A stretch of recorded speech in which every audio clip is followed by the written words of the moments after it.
Oke guys, welcome back to Daily Charting with Toshi, di mana kita akan daily chart your favorite cryptocurrencies. Dan sekarang kita masuk ke DCWT sesi pertama. Dan seperti yang kita bisa lihat di sini, dalam 24 jam terakhir, market naik tipis sebesar 0,69%. Dengan total market cap mencapai di angka 3,9 triliun US dollars. Nah, sebelum kita mulai, seperti biasa gue ingatkan lagi, cara termudah untuk mendukung TCI adalah dengan like dan juga mengklik tombol hype in every videos. Ya, sip. Langsung aja kita masuk ke chartnya.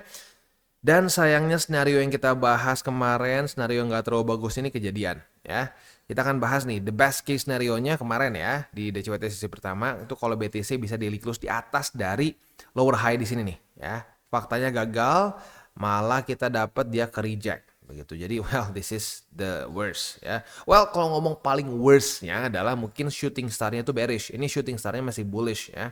Tapi tetap overall dia masih ke reject oleh 117.758. Ya, dan that's not good. Hari ini pun masih sepertinya sama kurang lebih vibe-nya ya. Nah, jadi ya gua gak akan terlalu kaget kalau sampai dalam beberapa hari ke depan kita ada potensi yang besar untuk retest ke MA20. Nah, kalau sampai retest, pertanyaannya satu nih, mantul nggak di MA20 ya? Nah, kalau sampai mantul berarti masih cukup ada harapan. Nah, tapi baik lagi, kita nggak pernah bisa tahu mantul atau enggak. Ya, kita bukan dukun, so ya sudah. Seperti biasa, tugas kita bereaksi saja nanti antara dia mantul atau enggak. Begitu. Tapi in general, dari pelemahan dari ya tanggal 17 dan 18 kemarin kita sudah bahas bahwa pelemahan ini bisa lanjut membuat lower low. Dan beneran kejadian, ya tinggal kita lihat lower low-nya sampai sedalam apa. Intinya sekarang, secara TA, the bears are more in control gitu, lebih mereka yang mengontrol sekarang begitu. Tapi to what extent, we don't know. Mungkin MA20 bisa membalikan situasi ya. Sip, langsung aja kita ke news dulu. Nah, ini bahkan even juicier ya, ini gila sih. Ya, jujurnya gue gak nyangka sampai gini caranya ya. Nah, kali ini berhubungan sama Bang Jerome lagi ya. Mungkin lo ingat dalam beberapa minggu ke belakang Donald Trump sudah menyatakan beberapa kali ingin memecat si Bang Jerome, walaupun nggak jadi lagi. Ya kenapa? Mungkin karena belum ketemu pelurunya. Nah, ini dia mungkin pelurunya sudah ketemu ya. Tapi uniknya nggak langsung oleh Bang Jerome, tetapi oleh seorang representatif dari House Republican yaitu Anna Paulina Luna ya. Nah, ini gilanya apa? Ini bukan kasus hukum ringan loh ya. Jadi si ini ya, si representatif Anna Paulina Luna ini baru saja merefer Bang Jerome ya ke DOJ. DOJ itu Department of Justice untuk potensi perjuri. Oke, perjuri itu apa Bang? Perjuri itu adalah simpelnya lu berbohong saat sudah disumpah. Begitu, lying under oath. Kalau di US kan saat lu mau ke Kongres itu lu pokoknya setiap lu testimoni lah ya. Setiap lu memberikan testimoni itu setiap kali lu setiap lu testify itu akan di swore under oath. Biasanya kayak I will say something along the line kayak I will tell the whole truth, nothing but the truth, so help me God, something like that lah gitu. Kalau nonton di film pasti pernah dengar lah seperti itu kalau dalam court gitu ya. Nah, kalau lu sudah ngomong seperti itu ya dan lu ketahuan ternyata berbohong atau tidak tepat apa yang lu katakan, nah hukumnya itu hukum yang lu langgar adalah perjuri. Begitu, dan itu sekali lagi bukan kasus hukum ringan. Dan ini sesuai ya seperti yang kita bahas kemarin bahwa Bang Jerome tuh bisa dipecat. Bisa dipecat bahkan bukan cuma oleh Trump ya, oleh Kongres juga bisa, berarti intinya bisa dipecat oleh negara.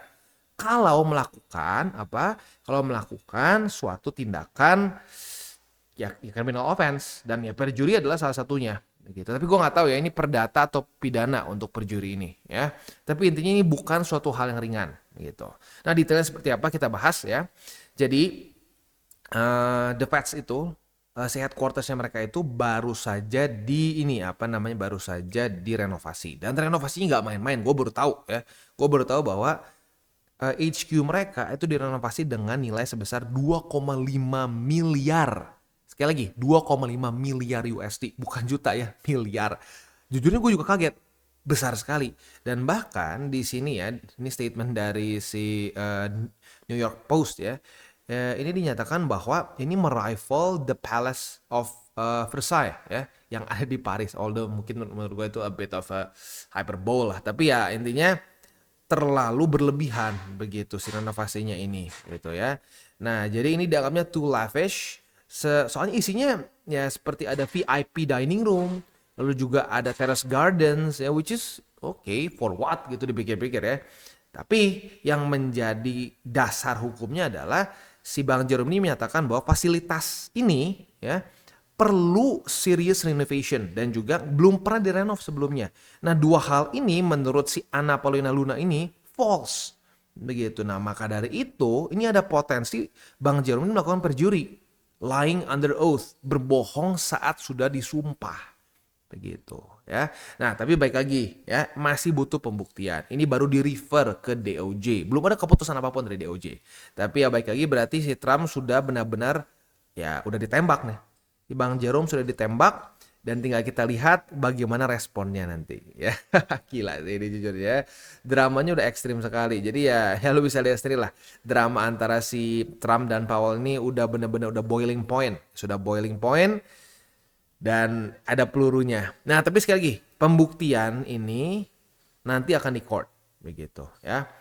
Nah, pertanyaannya satu, apakah ini bisa menjadi semacam kayak apa ya? Jadi kayak oke deh, kalau lu masih nggak mau mundur juga ya, nggak mau keluar dari the Feds, tidak mau turun dari chairman, kita akan terus kejar lo di sini. Ya mungkin ya, ini sekali lagi, ini masih teori dari gua ya.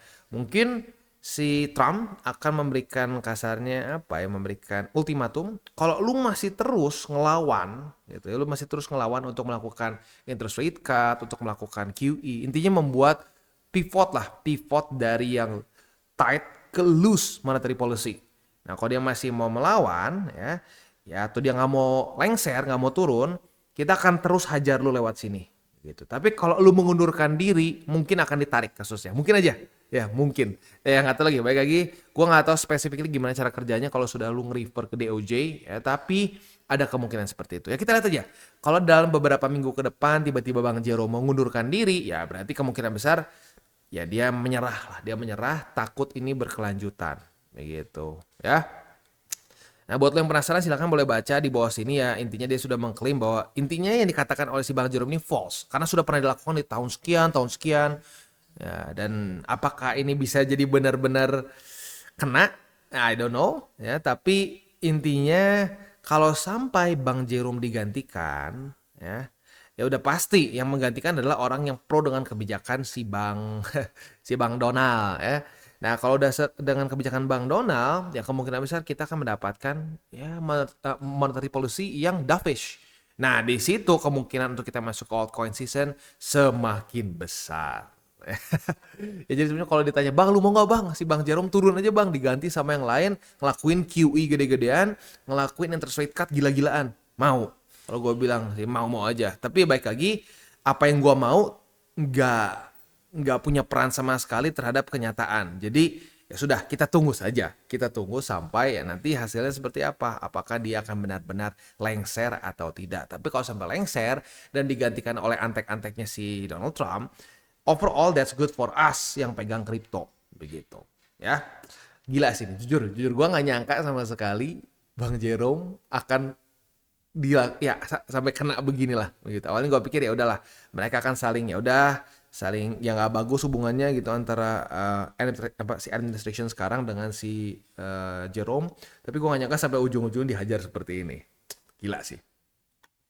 Next kita akan lihat hari ini. Nah, hati-hati nih, hari ini sudah mulai keluar data penting ya. Jadi hari ini kita akan ada uniknya hari ini kita akan ada Bang Jerome. Jadi ya ini quite surprising lah. Kemarin malam gue ngeliat, wah gila Bang Jerome tiba-tiba ada kasus begini ya. Nah tapi malam ini kita akan ada Bang Jerome nanti ngomong di 7:30. Kita lihat statementnya seperti apa. Apakah tiba-tiba berubah nada atau bagaimana? We'll see. Tapi intinya nanti 7:30 malam akan ada speech dari Bang Jerome. Jadi ya hati-hati buat lo yang punya posisi futures dekat-dekat ke 7:30 belum kena target TP, pertimbangkan untuk tutup posisi buat yang konservatif ya. Buat yang agresif minimal pasang SL ya. Subuhnya coba kita cek, subuhnya nggak ada apa-apa. Oke, sip. Langsung aja kita kembali lagi ke chart ya. Untuk sekarang kita akan lihat DXY. DXY, wah melemah ya. Melemah tapi BTC tetap melempem. Nah, aduh ini anomali. Biasanya kalau di XY melemah ya si BTC cenderung menguat ya. Ya tapi lagi-lagi mungkin karena apa ya? Apakah fundamentalnya ini udah mulai berpengaruh atau enggak juga we still don't know ya. Tapi intinya anomali. Biasanya saat di XY melemah, kripto menguat begitu. Walaupun ya oke lah ada beberapa yang quite resilient seperti Cardano gitu ya, kayak Solana begitu. Tapi ya BTC drop sih. Ya bukan drop lah, minimal dia ke reject lah begitu, pelemahan lah begitu ya. Next BTCD. Untuk BTCD ya ini sudah hari keberapa nih? 1 2 3 4 5 6 7 8 9 10, sudah hari ke-10. Ya, oke lah 9 yang sudah berturut-turut, sudah 9 hari berturut-turut merah. Ini potensi ke-10 ya. Ya intinya BTCD terus melemah, sekarang sudah mulai di bawah dari EMA 50 juga ya. Ini Bang Jerome semakin di ini lagi ya, semakin ditekan ya. Jadi ya potensi kita untuk bisa masuk ke altcoin season semakin besar. Signifikan lebih besar dibandingkan dengan di November ya. Di November gue jujur kalau ditanya, "Bang, emang menurut tuh mungkin ya cenderung kecil kemungkinannya di masa-masa ini?" Kenapa? Karena balance sheet masih terus turun ya. Lalu Bang Jero masih santai-santai aja. Kebijakan juga masih nggak bagus begitu. Ya, akhirnya fake out kan. Nah kali ini cukup berbeda. Kali ini cukup berbeda dan kita bisa juga di sini balance sheet sekali lagi mulai menunjukkan potensi dia bisa netral gitu. Dan kita sudah pernah bahas apabila balance sheet itu netral, possibility kita untuk bisa masuk ke altcoin season meningkat begitu ya, meningkat dengan signifikan bahkan ya. Nah yaudah tinggal kita tunggu lagi aja lah ya, tinggal kita tunggu lagi green lightnya ya. Apabila si Trump kepecat apabila si Jerome kepecat dan diganti oleh anak-anaknya si Trump, ya it's gonna be a green light to be perfectly honest ya. Tapi kalau mau lebih aman lagi ya tunggu sampai keluar deh kata-katanya, kata-kata yang benar-benar secara lisan ya, waktu di FOMC lah atau waktu lagi speech chairman yang baru lah gitu. Kalau sampai keluar statementnya udah oke, kita akan pivot gitu ya, kita akan stimulus, kita akan lakukan QE, kita akan lakukan penurunan interest rate. Nah udah kalau itu semua udah keluar secara lisan ya, itu udah benar-benar green light gitu ya. Tapi I have to say it's getting there ya dari movementnya gitu ya. But menurut gua tetap kalau mau lebih konservatifnya still keep it 60-40 begitu ya. Tapi kalau lu ngerasa bahwa bang beda bang kali ini dibanding yang lain, ya monggo boleh saja, tapi harus siap juga dengan resikonya kalau sampai ternyata ini ya kebalikannya yang terjadi gitu, gagal untuk digulingkan begitu ya. Sip.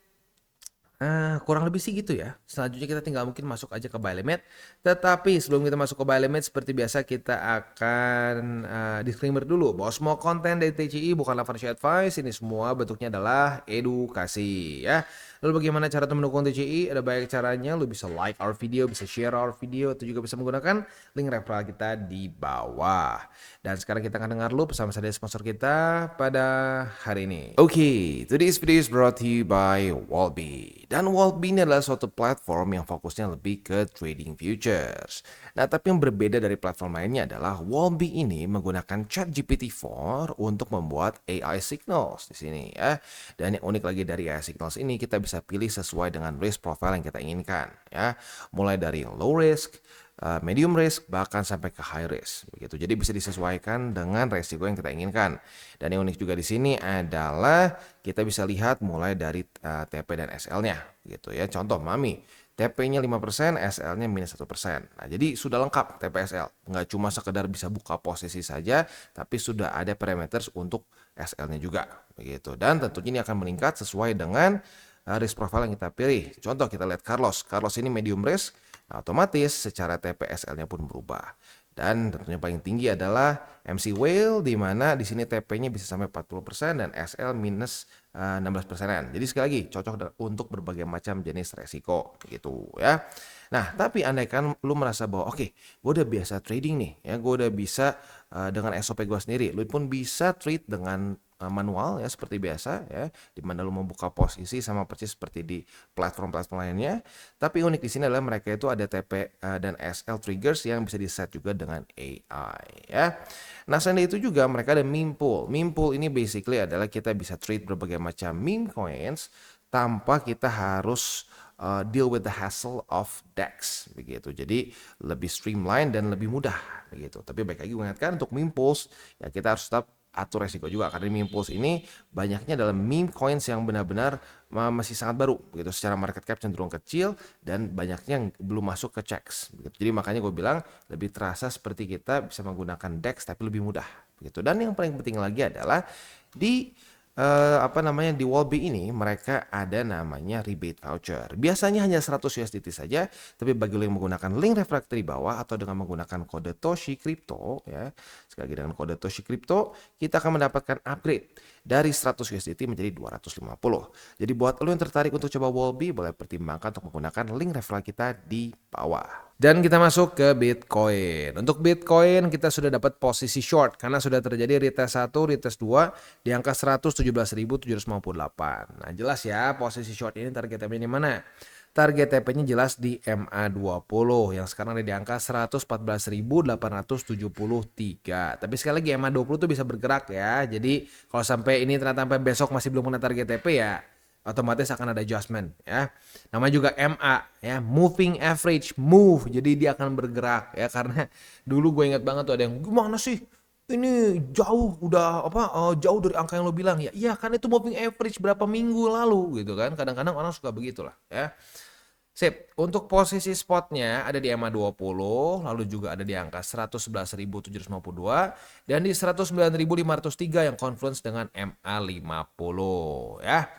Sip, next kita masuk ke Ethereum. Untuk Ethereum belum ada SATA futures karena ya kemarin juga belum ada retest. So, ya sudah ya.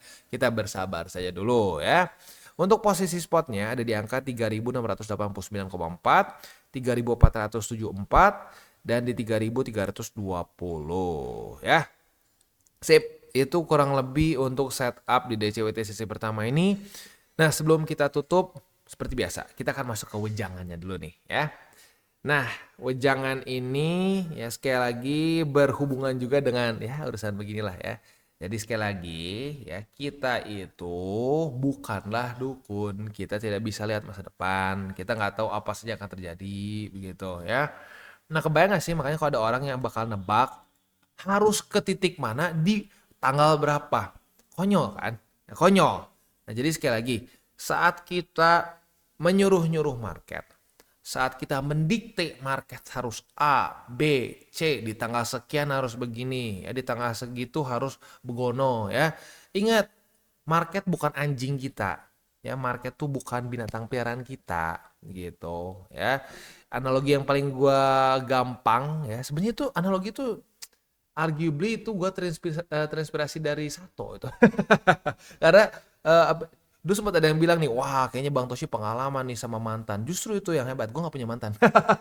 Gue sekali pacaran sampai nikah. Jadi itu pengalaman dari Sato sebenarnya ya. Jadi anggaplah market itu adalah mantan terkejam gitu ya. Kenapa? Karena gini gue tanya kalau lu ada mantan lu yang paling sadis nih, yang paling bangke gitu kasarnya ya. Lu suruh A dia ngelakuin apa? Z. Lu suruh Z yang ngelakuin A. Terus dia balik-balik gitu kan. Nah, jadi satu hal yang harus kita pelajari kalau udah tahu kayak gitu, jangan kita suruh-suruh market. Ya. Ya, lu lihat sendiri deh berapa banyak dukun yang nyuruh-nyuruh kan, ya. Yang gua inget terus nggak tahu kenapa di sini soalnya banyak sekali yang komen, ya. Gua nggak tahu siapa lagi-lagi karena terlalu banyak dukun di Indo menurut gua ya. Dan ada lagi gitu, mati 1 tumbuh 1000 gitu kan. Di sini nggak tahu siapa yang ngomong BTC harus ke 95.000. Sekali lagi gue gak tahu siapa, gue cuma dengar report banyak di komen dan ada di grup juga beberapa lah ya. 95K katanya ya harus. Kena gak? Gak kena kan? Lucu kan? Padahal kalau mau kita ngomong 95K itu cuma beda berapa persen sih dari lowest point-nya? Nih ya, ini lowest point di 98.000 something. Ke 95K itu cuma, gak sampai 5%. Tapi gak dapat kan? Nah itu gue bilang makanya market tuh kayak mantan paling kejam. Disuruh ke 95 gak mau. Begitu di sini nih, di zaman sini gue ingat juga nih. Lu ngapain beli di sini? BTC harus lebih rendah lagi. BTC bakal kembali lagi ke sini ya. Kita balik lagi ke 80 dan seterusnya. Enggak kan? Nah, balik lagi jadi dia paling enggak suka diatur-atur, paling enggak suka disuruh-suruh. Nah, jadi ya makanya mungkin ya itulah kenapa menurut gue it's a fool's errand kalau kita nyuruh-nyuruh market, apalagi kita mengklaim bahwa kita tahu persis market mau ngapain. Begitu. Karena ya udah berapa banyak orang jadi terlihat konyol kan. Ya tapi lagi-lagi di waktu bersamaan sayangnya ya para netizen Indonesia itu banyaknya lupa ingatan, ya sering lupa ingatan, amnesia mulu begitu. Dukun salah mulu, tebak-tebakannya ancur-ancuran mulu pun mereka masih ada yang mau percaya begitu ya. Di April kemarin ada dukun ini kan ya, di April sini nih. Dukun altcoin season kan bilang udah bear market. Nah, tapi sekarang ngomongnya apa? Sekarang ngomong sudah saya call katanya. Wah ya susah ya gimana? Orang dia udah ngomong ngasal berkali-kali salah aja masih ada yang terus mau denger ya jadi susah juga. Gitu. Jadi ya apa namanya gini deh. Ya ingat jangan gampang percaya sama something that is too good to be true. Ya, ya kalau gue itu kayak gue ngasih obat pahit. Gitu. Obat pahit yang kasarnya orang-orang pada ngomong, wow di kripto tuh bisa dengan gampang, kita bisa 100x. Gua langsung ngasih tahu, oke yang mana 100x? Oke, berapa banyak? Gitu. Dan lu kenapa lu bisa tahu 100x? Nah, itu gua kayak mecahin balon kan gitu loh. Gua kayak apa kasarnya ada dukun bilang, ah tenang, diabetes nggak perlu berhenti makan manis. Kasih kembang 7 rupa, langsung sembuh. Gue bilang nggak bisa caranya, tidak ada itu secara saintifiknya. Fakta data statistik tidak mendukung itu, gitu kan. Ya tapi banyak yang marah, kenapa ya? Karena orang lebih pengen makan manis kan. Ya lu kena diabetes di awal kemungkinan besar karena memang suka makan manis dong. Kalau tiba-tiba disuruh jangan makan makanan manis, pasti kesal dong, ya. Pengennya sih tetap makan kan. Nah itu dia makanya kenapa banyak orang tetap masih mau dengar sama dukun. Karena tidak mau melakukan hal yang harus dilakukan. Gitu. Tidak mau dengar fakta data statistik. Kayaknya alergi sama fakta data statistik. Pengennya adalah iming-iming manis yang nggak make sense. Begitu. Wah beli ini 6 bulan. 20 juta jadi 2M. Ya, malah itu masih lebih mending. Kemarin ada yang ngomong katanya berapa ribu ya? 2.000 nggak salah, $2.000 bisa jadi 600.000 or something gitu. Pokoknya intinya tuh secara persentasenya profit 30.000%. Gila, gue pikir apalagi di sekarang ya di post having year. Gila, lu berharap profit 30.000% gitu kan. Tapi ada yang ngomong seperti itu. Gitu. Dan laku yang seperti itu. Gitu. Ya jadi ya makanya ya kita secepat mungkin harus benerin semua cara berpikir seperti itu. Ya, tobat gitu ya. Karena bisa nggak bang? Ah, ya bisa. Ada yang pernah seperti itu. Nggak usah ngomong jauh-jauh. Lu sedang mendengar orang yang sudah pernah profit sampai 50.000 something persen. BTC itu gue sampai ratusan ribu secara profit. Karena ya gue beli zaman kapan gitu kan. Nah tapi permasalahan kalau ditanya, wah bang apa bang yang nextnya bakal kayak gitu? Nggak tahu. Ya karena nggak tahu. Karena some alts will die. Dan kalau ngomong BTC keulang lagi ya nggak, ya susah. Nggak, kemungkinan besar kecil sekali gitu untuk bisa sampai terulang lagi seperti ada yang kayak BTC. Begitu. Ya. Nah, jadi please jangan lalu percaya sama orang-orang yang mungkin pernah ngerasain profit. Kesannya super besar dan dia bilang kayak dia bisa lakuin tiap kali. Itu bohong besar. Gitu, karena gue pribadi sudah pernah merasakan beberapa kali untung sampai ratusan ribu persen, puluhan ribu persen. Tapi kalau ditanya gimana bang cara step by stepnya biar bisa kayak lu, pernah kayak lu gitu, ya nggak bisa gitu, karena ya itu udah lewat yang sebelumnya. Yang kali ini setiap alts yang baru tuh akan sama kayak seperti dulu begitu. Jadi jangan sampai percaya bullshitnya itu. Mereka bisa mengulang kasarnya kehebatan mereka karena nggak akan bisa sama percis begitu. Dan semakin apalagi kalau BTC semakin ke depan ya otomatis secara profitnya akan lebih kecil karena market cap dia lebih gede. Begitu sama kayak emas deh, ya. Emas zaman dulu mungkin ya tahun berapa 60-an tuh lu wah gila, lu bisa untungnya ekstrim banget kan. Sekarang nggak bisa sehebat itu. Kenapa? Karena market capnya semakin besar. Semakin besar market cap satu aset, akan semakin sulit dia untuk naik dan turun. Begitu. Ya. Ya jadi ya gue harap ini bisa membuka perspektif lo lah, terutama yang newbies yang mungkin masih oh iya bisa ya, bisa gampang di kripto kaya cepet tuh gampang. Ya moga-moga ini bisa membuka mata lo begitu, karena kok jadi kaya bisa, tapi kalau pengen gampang dan cepat ya itu lo jadi mangsa utama para dukun, mangsa utama para scammers begitu ya. Udah takut kelamaan, kita tutup dengan 3 golden rules. Jangan pegang panas, jangan over leverage, berpikirlah jangka panjang. Dan salam tabur tuai. Ingat, apa yang lo tabur akan lo tuai, jadi taburlah sebanyak mungkin hal baik. Oke guys, jadi itu adalah akhir dari segmen DCWT kita pada hari ini. Dan jangan lupa bagi kalian yang merasakan manfaat dari segmen ini, jangan lupa untuk share ke teman-teman kalian. Dan apabila lu pengen mensupport channel kita, ya TCI, jangan lupa untuk menggunakan link referral kita di bawah. Nggak wajib, ya, tetapi apabila lu menggunakan link referral kita di bawah, ada macam-macam ya, dari Bybit, Huobi, Maxi, toko kripto, dan banyak lagi ya. Ya, walaupun nggak wajib, tapi kalau menggunakan link referral kita, lu secara langsung membantu perkembangan dari TCI.